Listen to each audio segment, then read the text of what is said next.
Gurur Brahma, Gurur Vishnu, Gurur Devo Maheshwaraha, Gurureva Param Brahma, Tasmai Shri Gurave Namaha.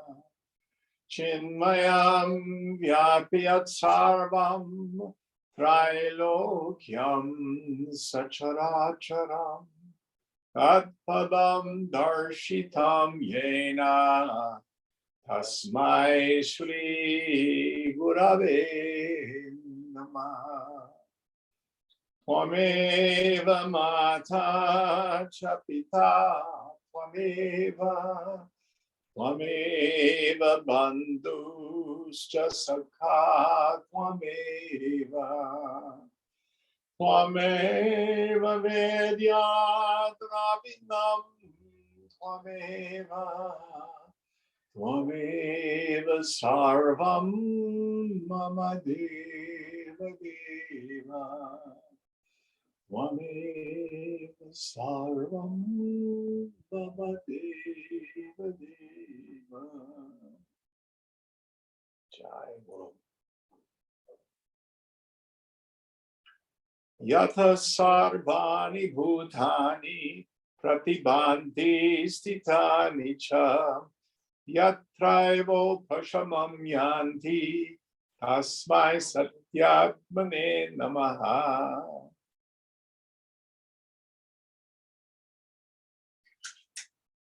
So I think we start a new section tonight. Is that correct?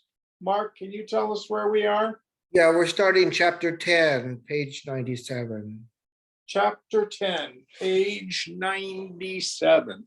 I think that's the story of Dashura and others.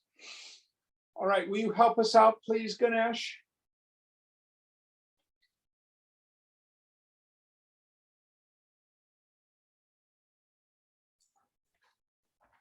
I think you're muted. I'm just now getting the page. Okay, got it. Dashamaha Sargaha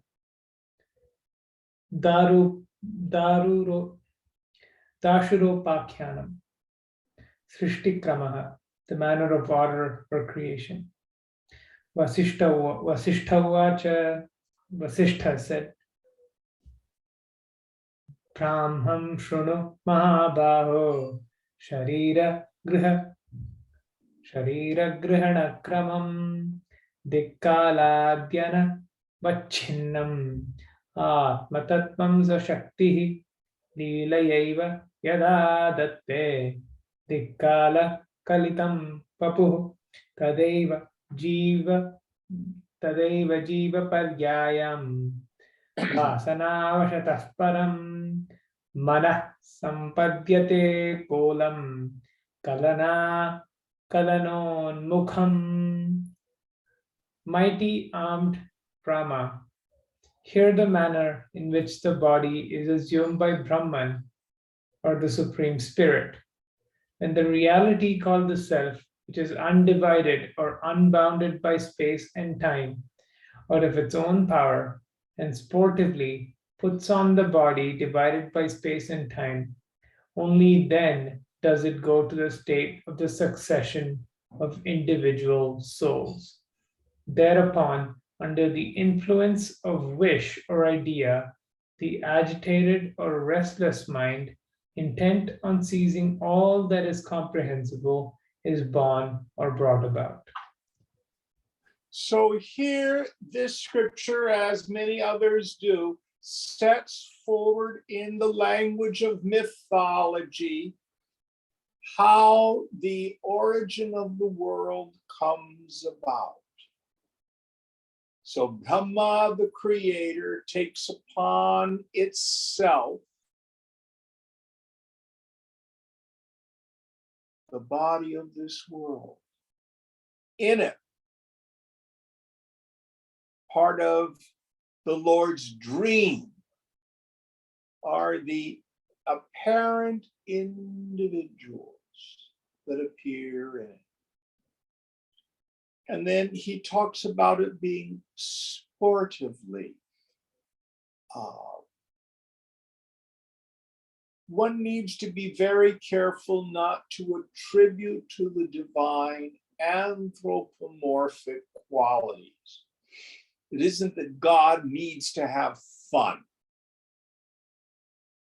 The implication here is there's no real involvement with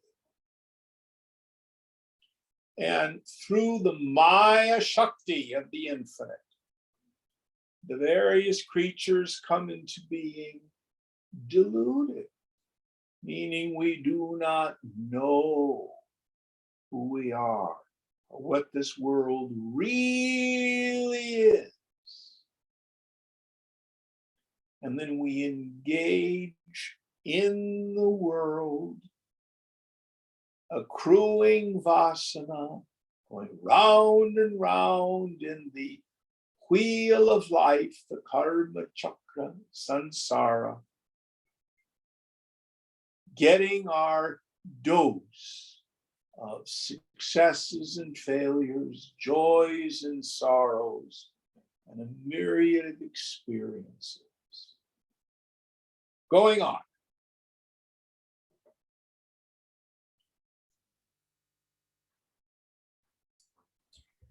Kalayanti manashaktihi adau bhavayati kshanat akasha bhavanam achham shabda bija rason mukhim. The energy of the mind, thinking, first calls into existence in a moment the clear conception or idea of the sky or ether, looking up to the essence that is the seed sound, that is the relish for the subtle sound principle, brings Akasha of the ether into being. So what he's going to go into is a breakdown of the yogic understanding of what we call the tanmatras, the 5 elements, and their relationship with perception.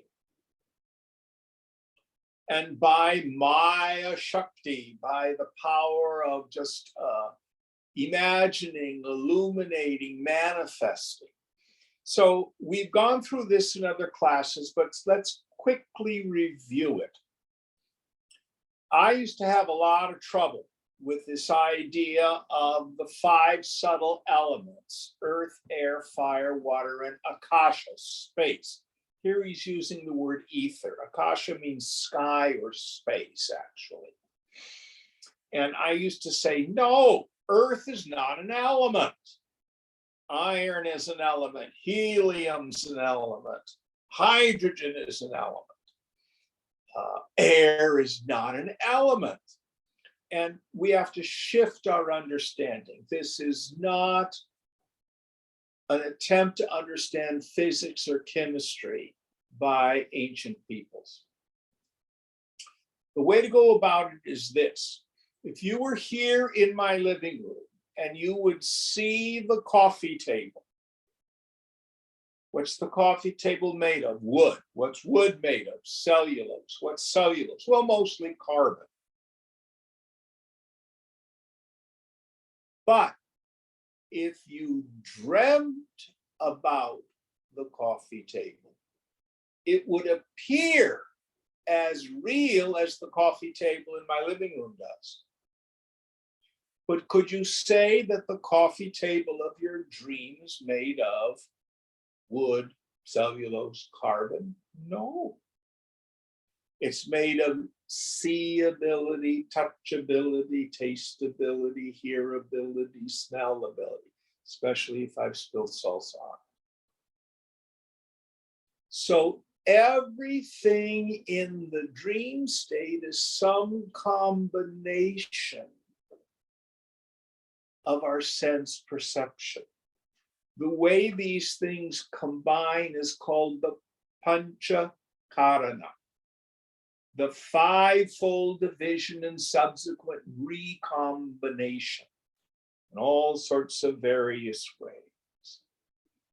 And what Vedanta says, what yoga says, is the waking state world is no different than that dream world. It's just a lower vibration. It's grossified.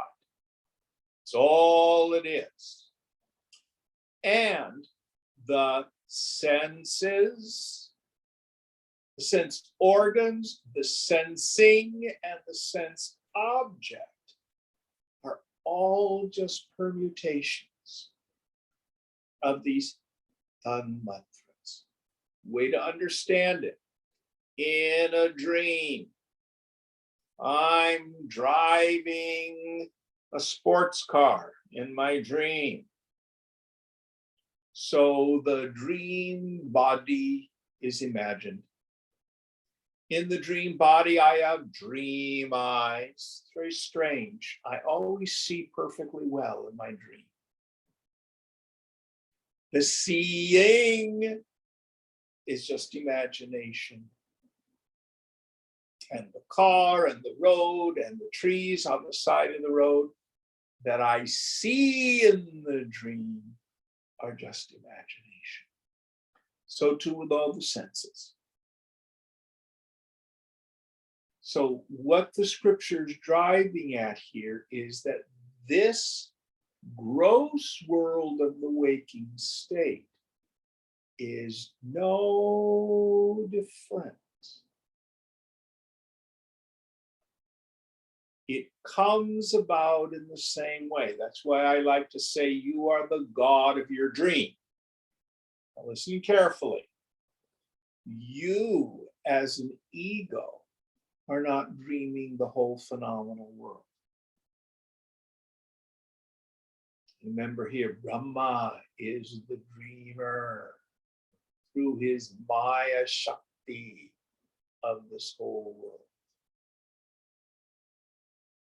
But it comes about in the same way. So here he starts with the first of the subtle elements, Akasha, space, which is related to sound. Next verse.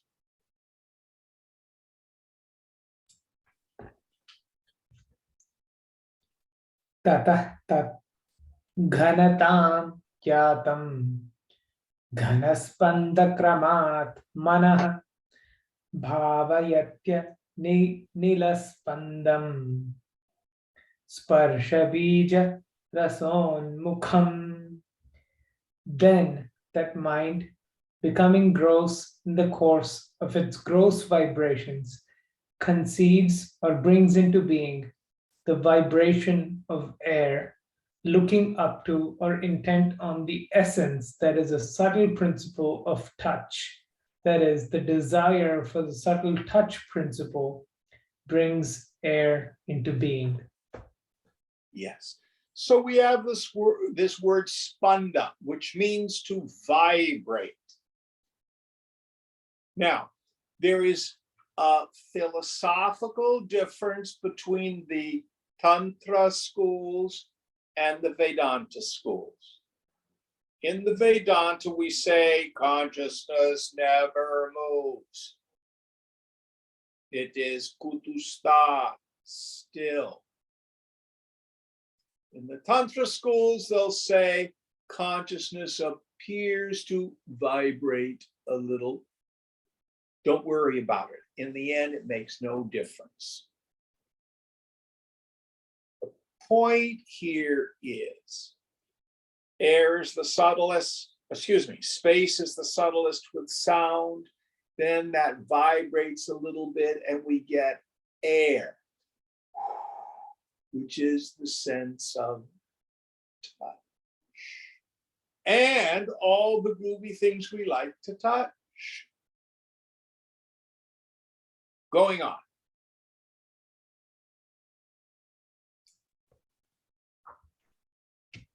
Tabhyam akashavatабhyam dridhabhyasat punastatah Shabdasparsha Swarupabhyam Sangharshat Jayate Nalah. From those elements, the ether and the air, and again by firm repetition thence, out of the natural state of the principles of sound and touch, fire is born by interaction or friction. The desire for the subtle form principle brings fire or light into being. So the mystical understanding is air and space, sound and touch rub together, there's friction, and that makes fire. Drawing on the metaphor of how did the ancients make fire? They rubbed two sticks together to make fire.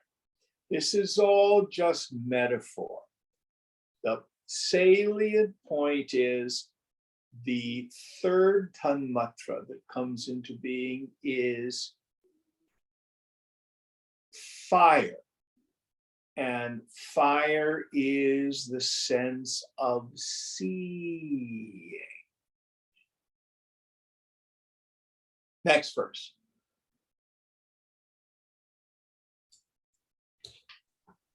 Mana tadraguna vishtam.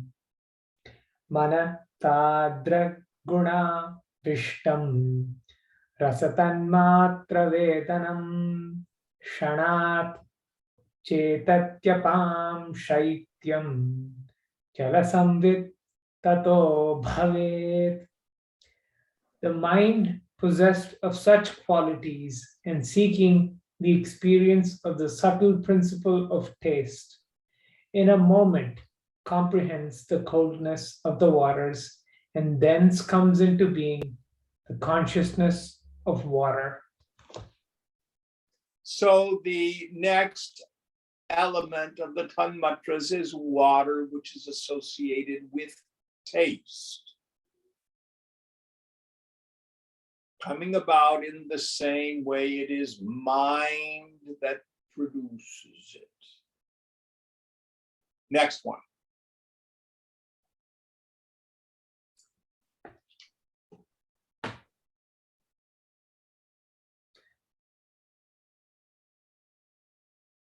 Tata tadra.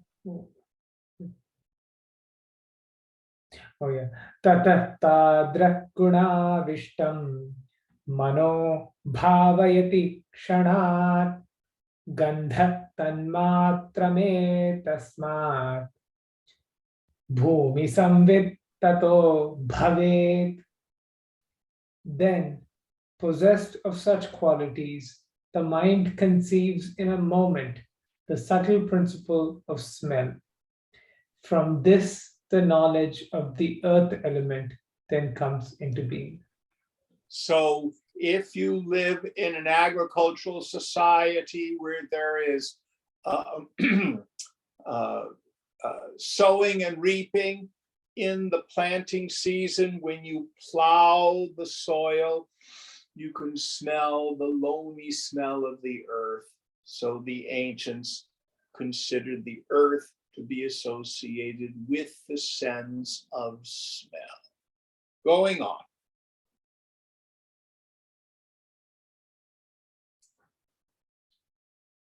Athetham bhutatanmatraihi veshtitam tanutam tyajat vapuh vahnikanakaram sphuritam vyomni pashyati.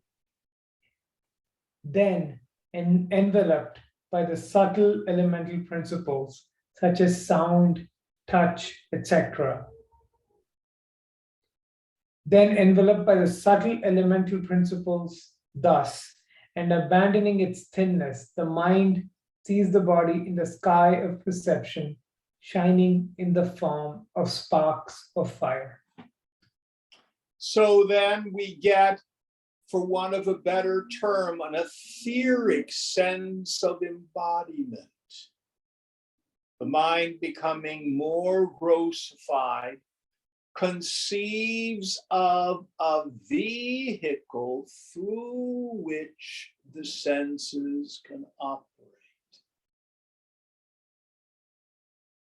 But here it's a refined idea of a body, not yet the grossified meat lump that we run around. And it's interesting how we all perceive this body of light, this etheric body. How do you know you're sick? It's because deep inside you have an idea of how it's supposed to feel to be healthy.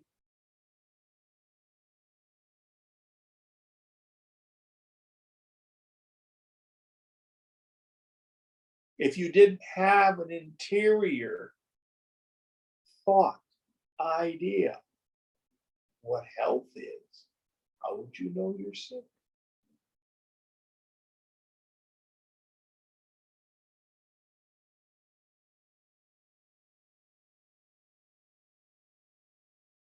See if I can give an example.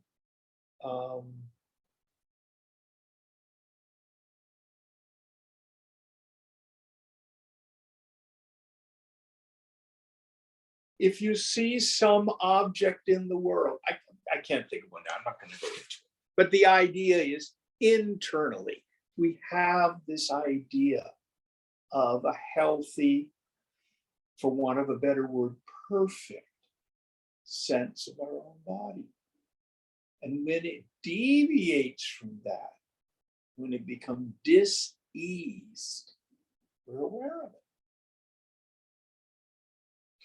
Going on, next verse.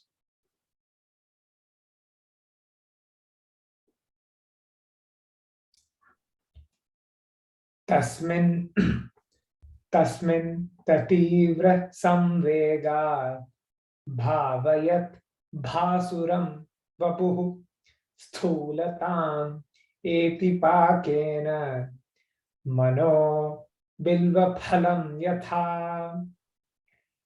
Imagining the shining body in that sky of perception, the mind, on account of intense agitation, attains to grossness, just as the bilva fruit, or a kind of wood apple, becomes dense by maturity.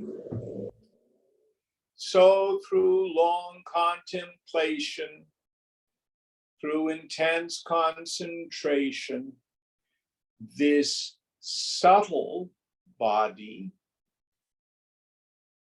rosifies into the stula sharira, the gross body, the one we run around with in the physical world, which is born, gets hurt, gets old, has sicknesses, gets fat, gets wrinkly, does all those grossified things. And again, for most of us in the dream state, where we're in a more etheric or subtle body, are you old in your dream? Are you fat or lame in your dream? Are you handicapped in your dream? Rarely do we have those. Once in a while. Most of the time, the body seems to just work fine. Much better than the gross body of the waking state. So, to sum it all up, what is the scripture saying? The physical body is nothing more than a grossified form of the mind. Now, again, there's great implication to this. There are some schools that say, act your way into right thinking. There are other schools that say, think your way into right action. Yoga says yes, because the mind and the body are not separate. We don't have that Cartesian split. You have body, and you have a subtle and invisible part of it, and you have a physical part of it. So your actions, what you do with your body, will affect your mind states. And listen carefully, your mind states will affect your health.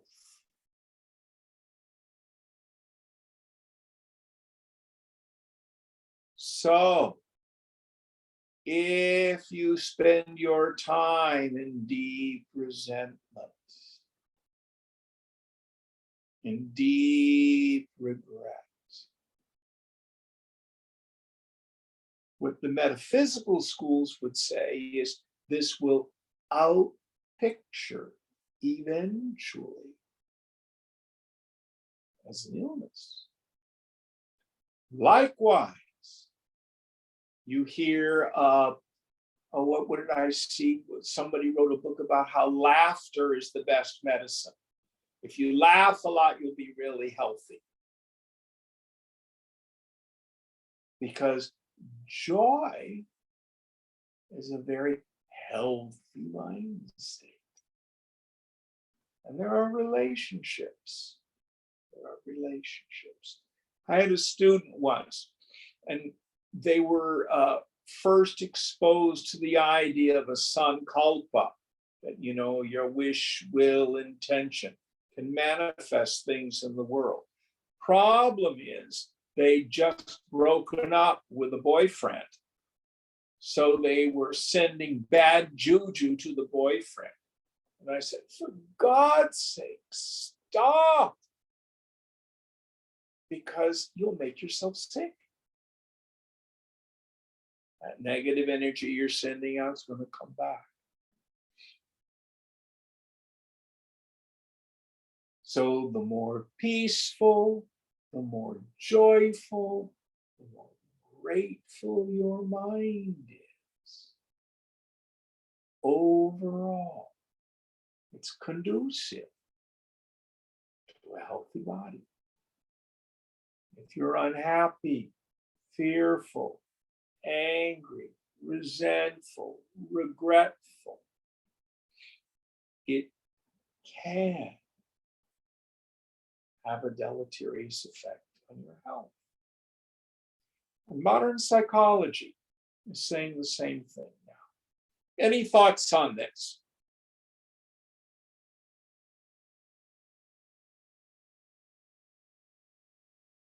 So I kind of look at it this way. There's the mind-body relationship's like an Oreo cookie. One wafer's the mind, one wafer's the body, and the prana is the cream in the middle. That's actually the way energy and information communicates back and forth. But the whole point here is, in the end, the physical body is nothing but a grossified form of the mind. Any thoughts on this? So I would just say, Go ahead. a little surprised at this direction.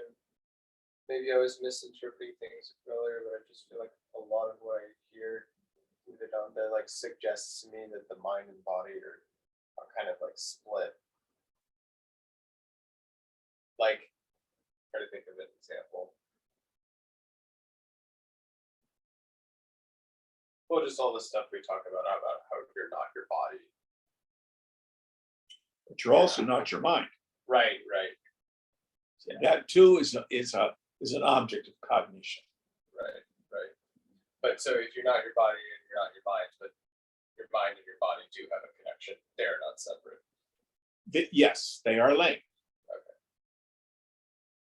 Okay. Again, the easiest way to understand the teaching is to go to the dream state. You see, are you your dream body? No. Is your dream body physical? No. Well, it sure feels physical in the dream. Mm-hmm. But it actually is just imagination. So yoga, Vasishta says, physical body in the waking state is really no different.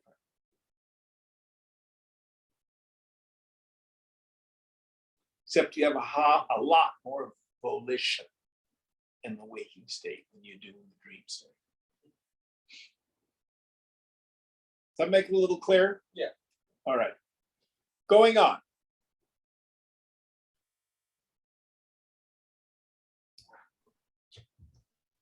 Moshastha drutahemabham sphuritam vimalambare samnivesham atha datte tat teja swasvabhavatah, shining in the pure sky of perception with the luster of molten gold in a crucible, that effulgence through its own nature then resorts to an abode. Yes. So this ideal body, this etheric body, this subtle body then resorts to an abode in the grossified state. Going on. Kalena sphutatam etya bhavatyam alavigraha. Kalena sphutatam etya bhavatya malavigraha buddhisattva balotsaha vijnanaishvarya samsthitah sa eva bhagavan brahma sarvaloka pitamaha. Bursting into view or becoming manifest in course of time, it becomes endowed with a stainless form. Only that With form, a what form? stainless form. Stateless form, okay. Stain, like a cloth being Stainless stained. form, okay.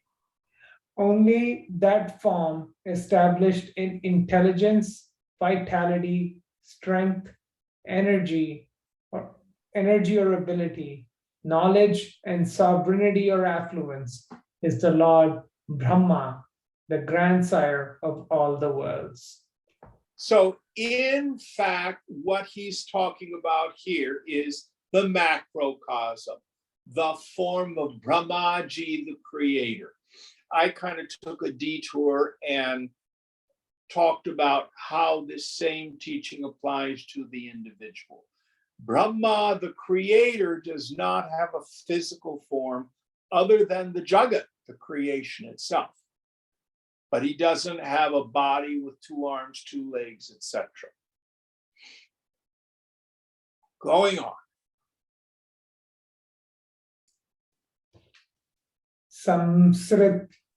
Samsmritya sarva vrindani samatitanyane Leelaya kalpayat yeshah chitra sankalpaja prajaha, calling to mind all the multitudes who have passed by many times.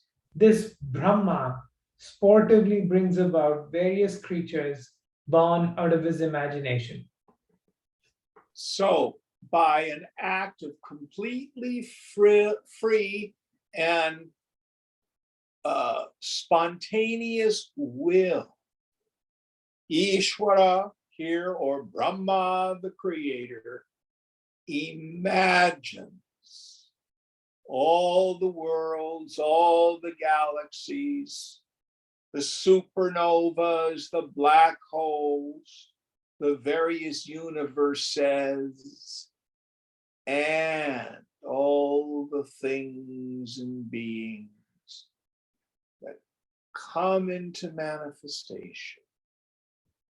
So in the language of mystic symbolism, let's simplify what this passage is saying. The physical world is not created the way a potter creates a pot. A potter is the efficient cause. He has something separate from himself called the potter's wheel, which is the instrument. And then he has clay, the material, and he then creates the clay. The clay is different than the potter's wheel. It's different than the potter. What the scripture is saying is that's not how the world comes about. Infinite intelligence, out of its own nature, is the doer, the efficient cause. Where does God do it? In himself. He is the instrumental cause. What substance does he use to bring about the world? Himself. Consciousness, the material cause. This is very simple. Close your eyes and you visualize something. We can visualize an elephant. You are the efficient cause, you did it. You are the instrumental cause, you are what was used to make it. And the elephant of your imagination, the object, the material cause of that is consciousness.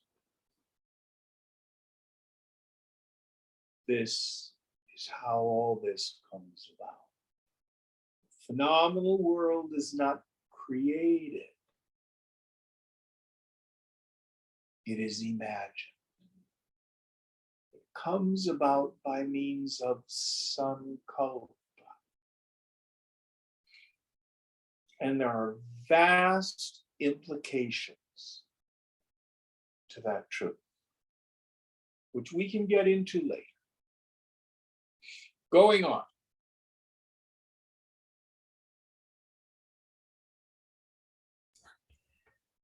Tasam swargapavargartham dharma kamartha siddhaye anantani vichitrani shastrani samakalpayat.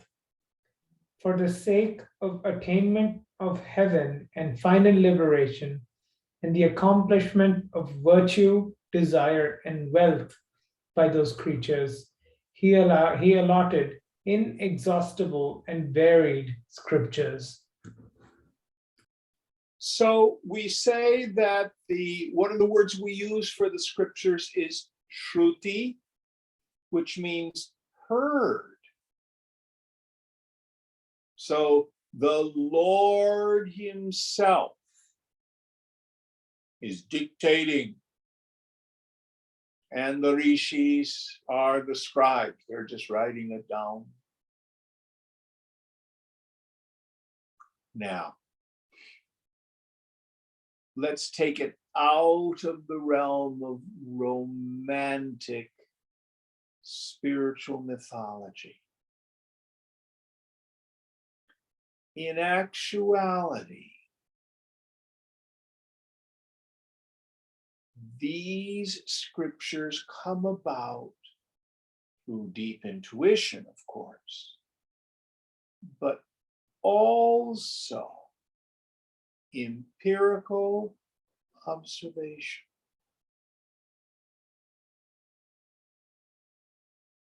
If you do this, this is what happens.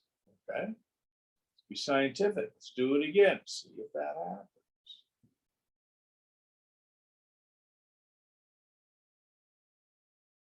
So the various mantras in the Vedas, doesn't mean only India can get that stuff. What about the rest of the world? Actually, a big part of it is what we believe in.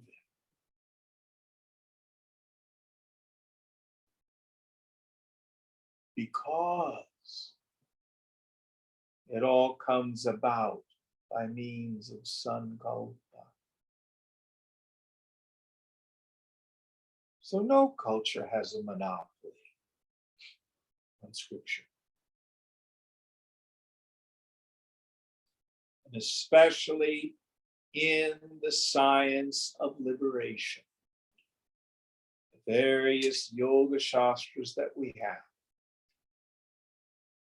Somebody writes down something and it doesn't work, it doesn't last.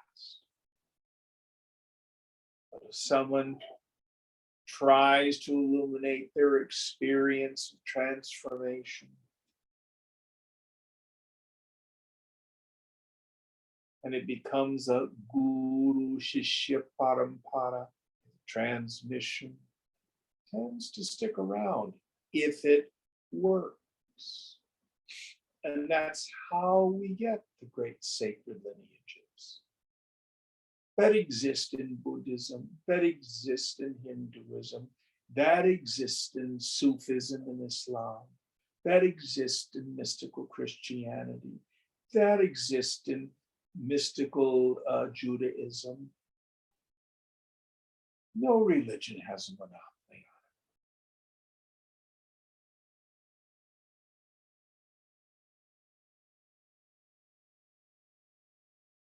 But the origin of it all is the infinite.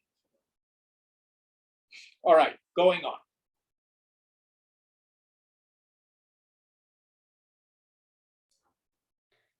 सृष्टिरेवम् इयं राम सर्गेऽस्मिन् स्थितिमागता संकल्पजं जगत् पश्य सुदीर्घ स्वप्नमुत्थितम्. Rama, thus this creation has come to its standing or state in this universe. See this world born out of imagination, risen like a very long dream. So here he sums up the teaching.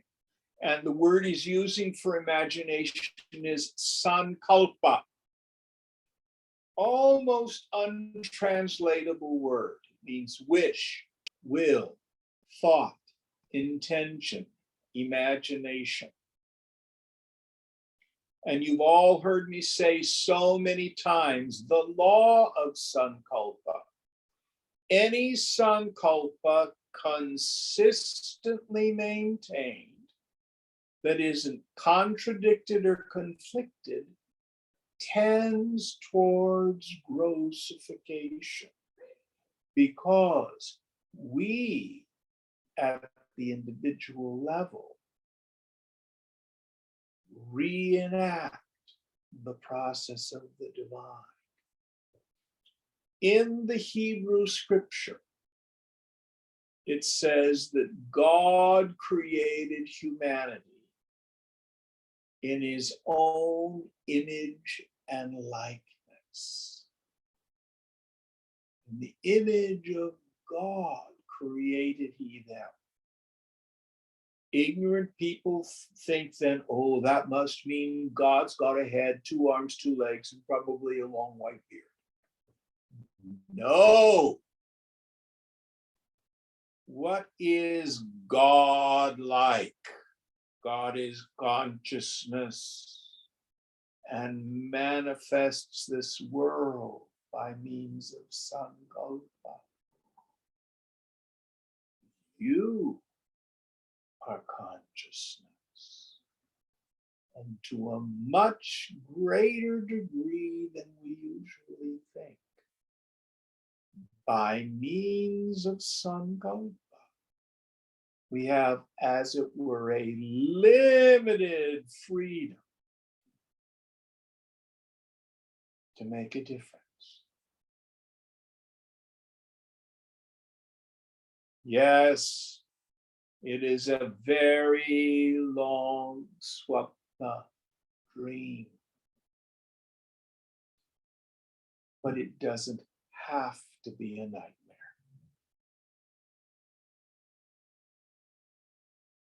So people, before they enter the spiritual life, their life is filled with struggle and attachment and disappointment. heartache, anger, regret, all those feelings rooted in ignorance. And as we begin to intuit what's really going on, we find that it's a beneficent universe that cares for us. If we align ourselves with it. If we ride the horse in the direction it's going, we quit trying to swim upstream our whole life. And ideally, the mind of the yogi becomes like a transparent lens. And then the wisdom and the power, the grace of God can move through them.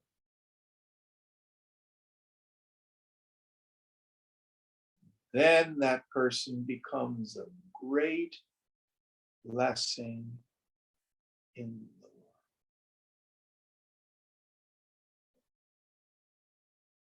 So it's a paradox.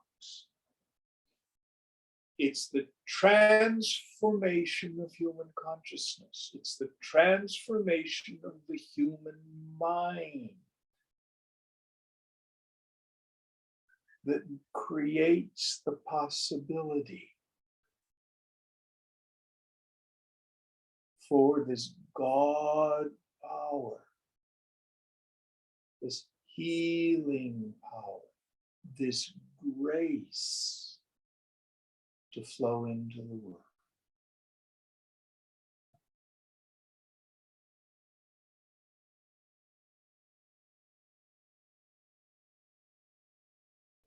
You can make a huge difference.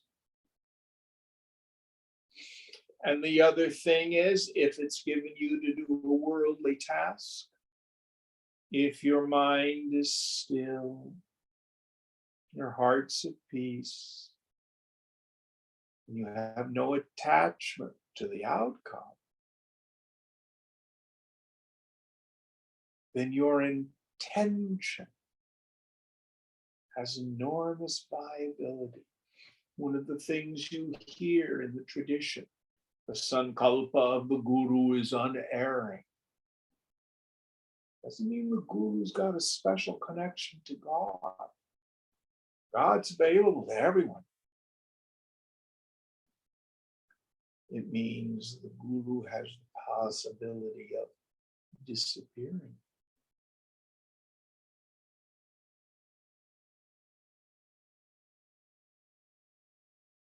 Lots of implications to this. Enormous implications. Good thing to meditate on. In the Hebrew, yes? Sorry, this is fine. I want to make sure I want to make sure I didn't mishear you. You said the guru has a chance of doing what exactly? I'm sorry. Well, any person, let's not say just the guru, any person, to the degree that they're empty and their mind is quiet, their intention has a much greater power to manifest.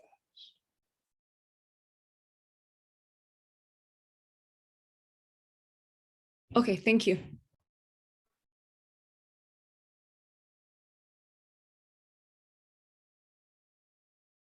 So practically speaking, no, the Guru's sankalpa isn't always manifesting. Swamiji said, Jim wants you to take sannyas. I said, okay, it's his sankalpa, not mine. I'm still wearing white clothes. Didn't happen. Inside it did.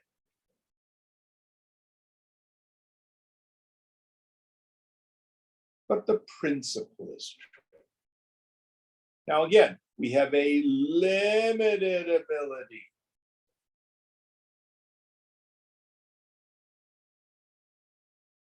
Nobody gets out of this life alive. One of Ishwara's sankalpas is place gets overcrowded, die. Everybody dies.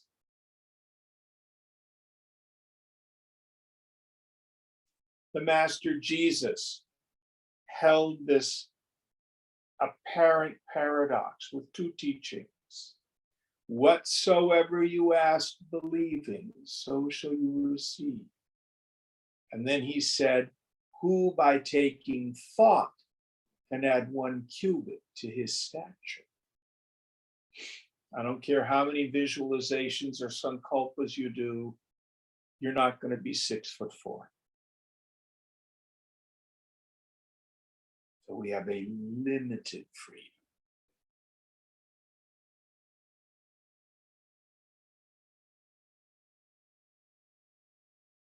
All right. But the idea here is the yogi starts to pay attention not only to their relationship with the mind. I am not the mind, I am not these thoughts. You learn to turn that dial down. But then the yogi also starts to pay attention to the context. The example I like to use, I don't know if they make them anymore, but in the old-timey days, you could buy these pasta machines and you would get the dough and you'd put the dough in kind of a container thing. And then there would be a die, whether you wanted rigatoni or spaghetti or lasagna. And then you push the button and then it would go, and out would come the pasta. They still have those things? Yes, no? Yeah, my parents had something like that. Yeah, they're pasta machines. So this is what the human mind is like. Consciousness is always functioning through. All we can do is change the die. And you can never shut it off except when you're asleep. Now, the good news for the vast majority of people in the world, their sankalpa is, my mind has no power. Thank God. Or the world would be in a worse mess than it already is.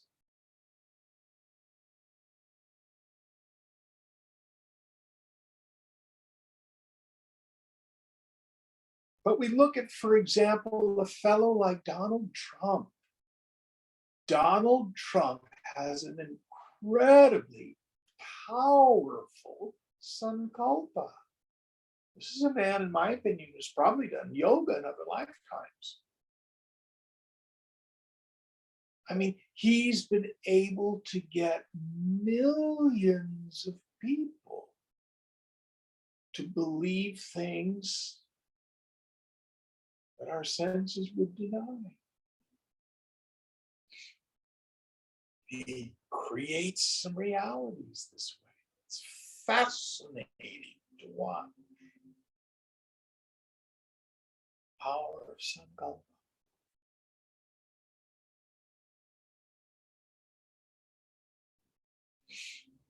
Now, who does more good in the world? People who march and protest and try to make a change for equality and justice, or the yogi sitting on her meditation seat, intending, may all beings be peaceful, may all beings be happy, may all beings be liberated. Let there be peace on earth.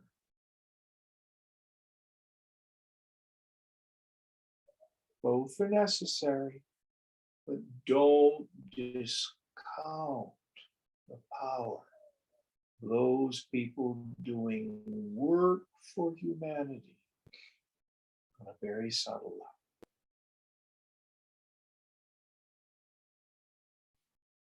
All right, next verse.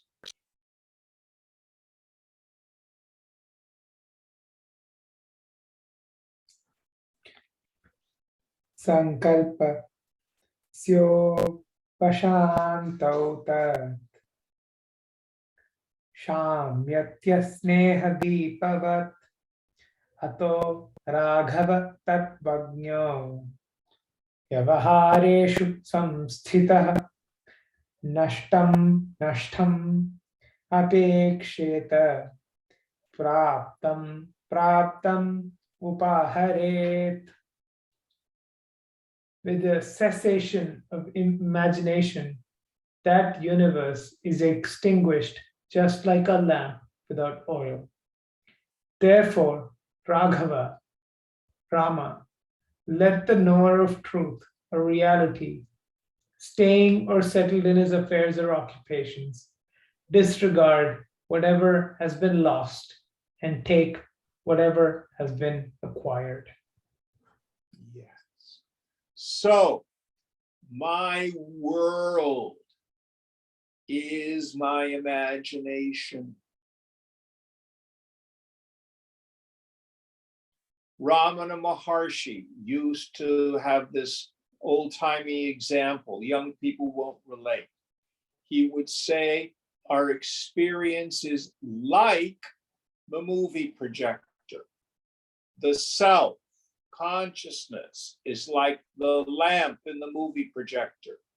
Your mind is like the film. Your various ideas, beliefs, positions, etc., are the images on the film. What shows up on the screen is your life.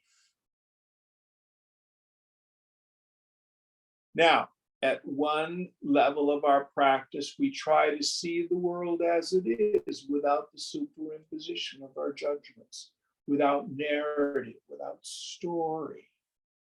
We talked about that in Gita last night. But what this scripture is saying is if you in fact remove all the sankalpa, you cannot perceive a phenomenal world. If you take the film out of the projector and you just have the lamp, what shows up on the screen is light. Now here, the scripture is saying, at the end of an age, Brahmaji takes a nap. And everything, for want of a better terminology, we have a big crunch. Everything reduces perhaps to a singularity. And Brahmaji wakes up, we get a new big bang. If that's what's going to actually happen, I haven't the faintest idea. But the implication is my vasanas sprout in the morning, cause this body, mind, intellect to work in the world. And at the end of the day, those vasanas get exhausted. So what do?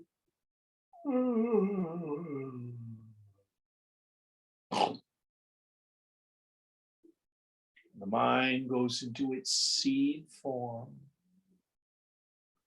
The next morning, it starts all over.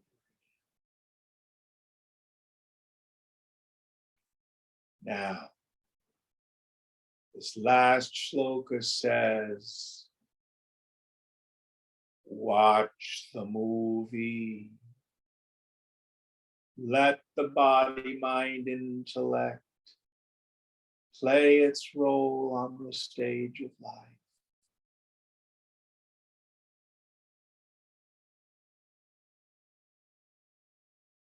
You be the uninvolved, unattached witness of it all.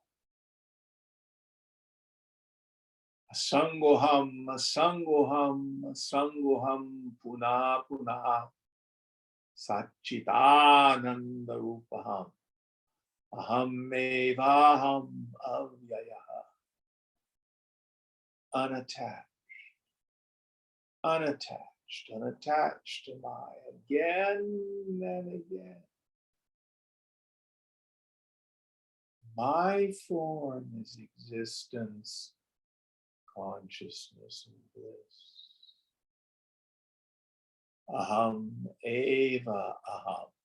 I am that I am. Abhyayaha. Immutable. That's the final teaching. All right, next one.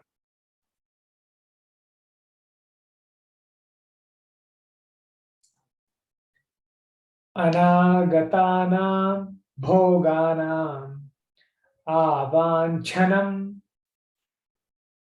akritrimam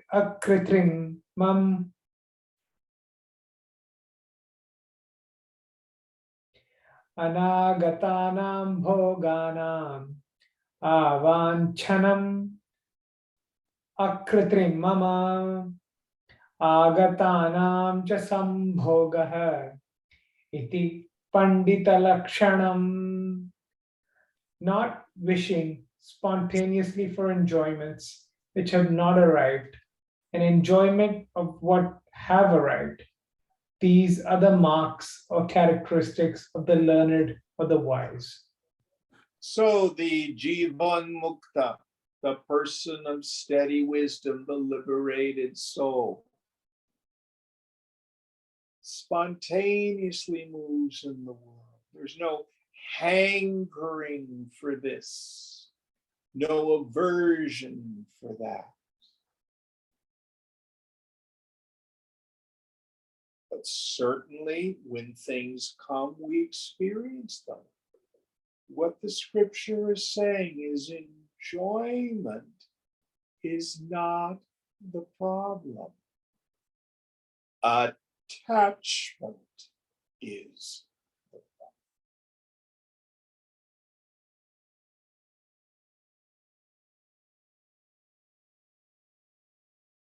One of my favorite stories about Swamiji.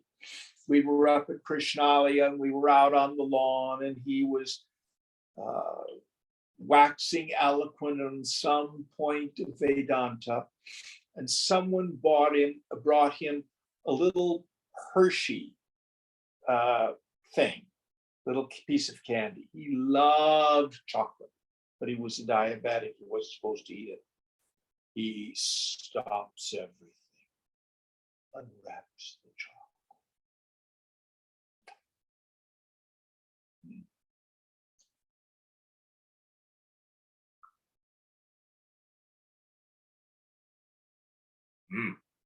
Goes on with his discourse.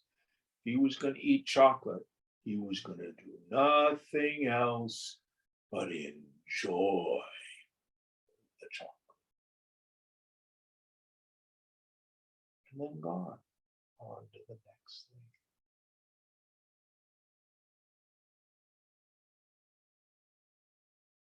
But that's different than you or I would. Oh, I'm so lonely. I want a boyfriend. I want a girlfriend. Or, oh, my life isn't complete without children. Or, oh, my life would only be better if I had this different job, or I owned my company. Or, oh, we're only renters. It'd be so much better if we owned our home. It goes on and on and on. There's no end to the mind's capacity to create stuff. And then we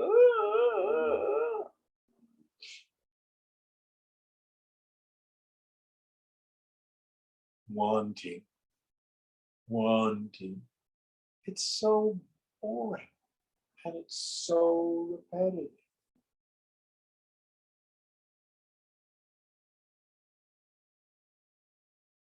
Yogi works on giving it. Doesn't mean she doesn't enjoy. Spontaneously enjoys what comes. given what you do in the world. If you're single and somebody special comes into your life, enjoy. But that's different than sitting home going, oh, I want someone.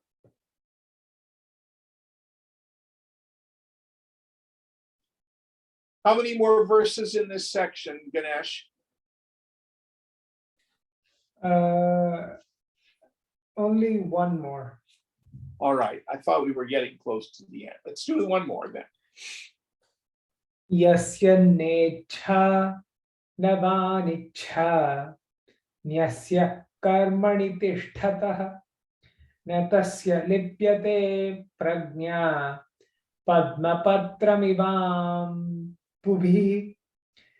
The understanding of the wise or learned man engaging himself in actions for whom there is neither desire nor unwillingness is not stained, just as a lotus leaf is not wetted by the waters.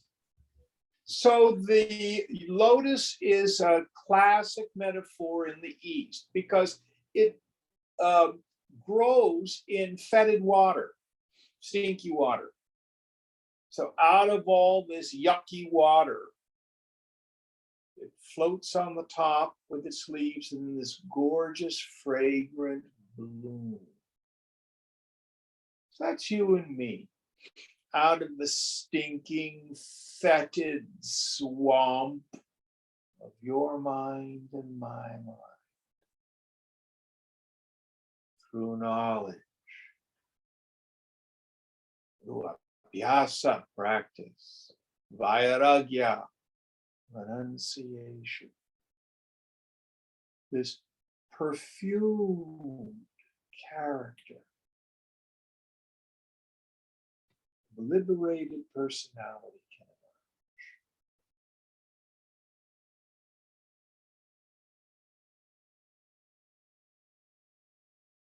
emerge. Acting in the world. Sport, take risks, have no fear, enjoy, and no attachment.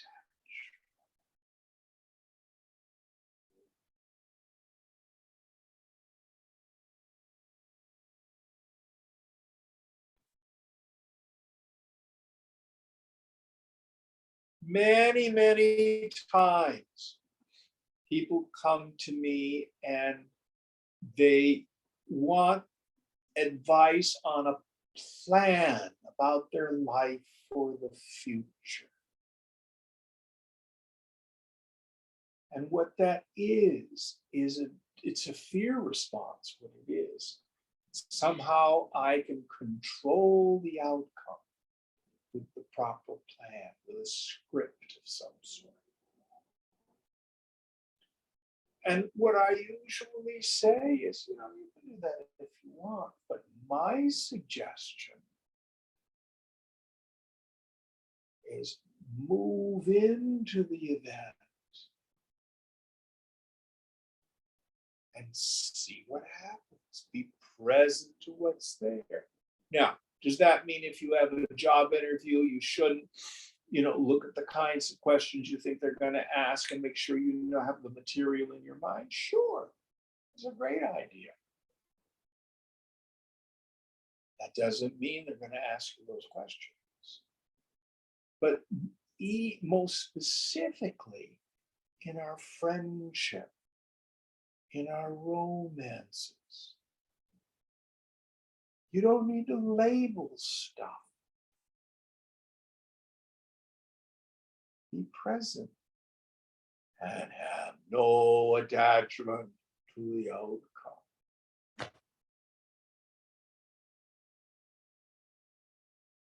Any thoughts on this?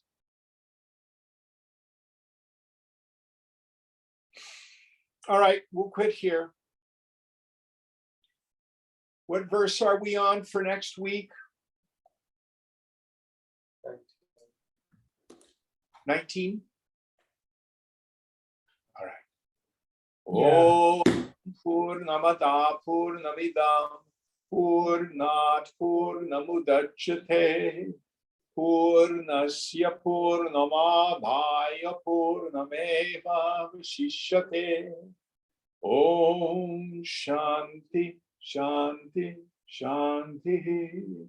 Hari Om Sri Guru Pyo Namaha. Hari Om.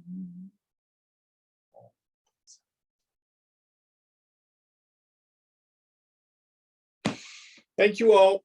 Thanks, Jim.